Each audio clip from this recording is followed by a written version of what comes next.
Okay, I'm gonna tell you how much I spent in the last month living in New York. A lot of you reach out asking me how much it costs to live alone, as I do, and I don't really have a hard and fast answer because your mileage may vary, but I figure I can at least tell you what I spent in the last 30 days. So here we go. I exported all of my credit card and bank statements. I categorized all of my expenses into 12 different categories, and yeah, let's dive in. Let's start with entertainment. In the entertainment category, I spent $159.92 on 6 things. I went to see a play called Enemy of the People for $84. I saw a jazz show at Bill's Place in Harlem for $35. Would highly recommend. I have 2 subscriptions, Audible and Spotify. Together, they total $25.94. I also went to the Met a few times, but that's technically free if you live in New York. It's by donation. I'm sure someone's donating, but it wasn't me in the last 30 days. I don't have a Netflix or HBO account because the show that I watch is free on YouTube. I did spend $1.99 on an episode of Lizzie McGuire. The episode is called My Fair Larry. I just was feeling a little bit stale about my wardrobe. I wanted to make some updates, and I try to base most of what I wear off of Larry Tudgman. That brings me into the next category, clothing. I didn't actually end up buying anything substantial. I mostly just bought socks. I had holes in all of my socks, and it doesn't really bother me personally, but the laundry lady started to give me looks, so this was a response to some social pressure, which I think brings us into household expenses. So laundry, I don't do my own laundry. In New York, there are these great little services. They're called wash and fold. Sometimes they pick up your laundry and then they deliver it back. I use this for staples because they tend to use pretty harsh chemicals and high heat. So I just use it for like sheets, towels, socks, underwear, shirts. But for anything I really care about, I wash by hand in my bathtub with great pleasure. The balance of my household expenses were cleaning supplies. I bought paper towel rolls online and I didn't realize it was like a family pack. So I've got this huge box now and it takes up 10% of my apartment, which in monthly real estate value is like $180 because my rent, utilities, and insurance, the combined expense there sits at just under $1,800. That's really cheap. Like that's so cheap for a studio in Manhattan. I found units that are cheaper though. If you want something under $2,000, they still exist. They're typically going to be rent stabilized units. You have to hunt for them a bit, but there are about 1 million of them. I found them for myself, for friends. Maybe I'll make a video on how to find these. Something to take into consideration is the 40 times rule. So if you take your monthly rent, you multiply it by 40, your annual income has to be higher than that for you to legally qualify for the unit. So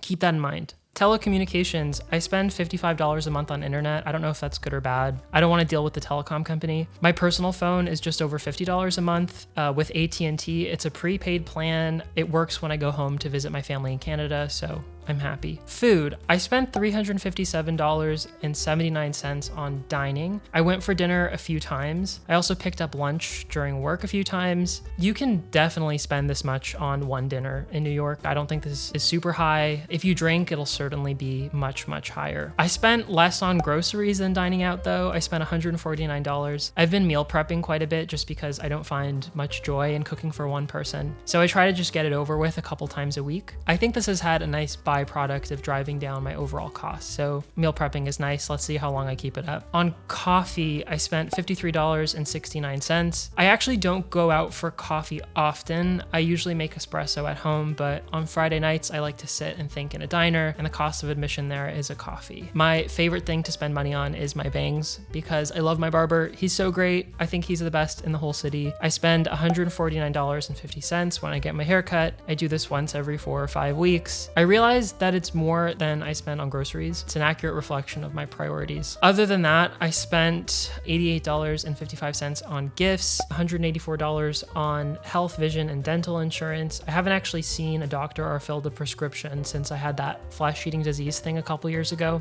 and $109.40 on getting around. That's pretty much exclusively subway fare. I think the way it works now is if you're using a consistent card, every time you swipe onto the subway, you're paying no more than $35, $40 a week. So that brings my grand total for last month to just over $3,300. There really are no upper bounds to spending, especially in New York. I know people who spend much more than me, much less than me. It's really kind of up to you. Let me know what you think, and if you have any advice for my spending, if you think any of it could be improved.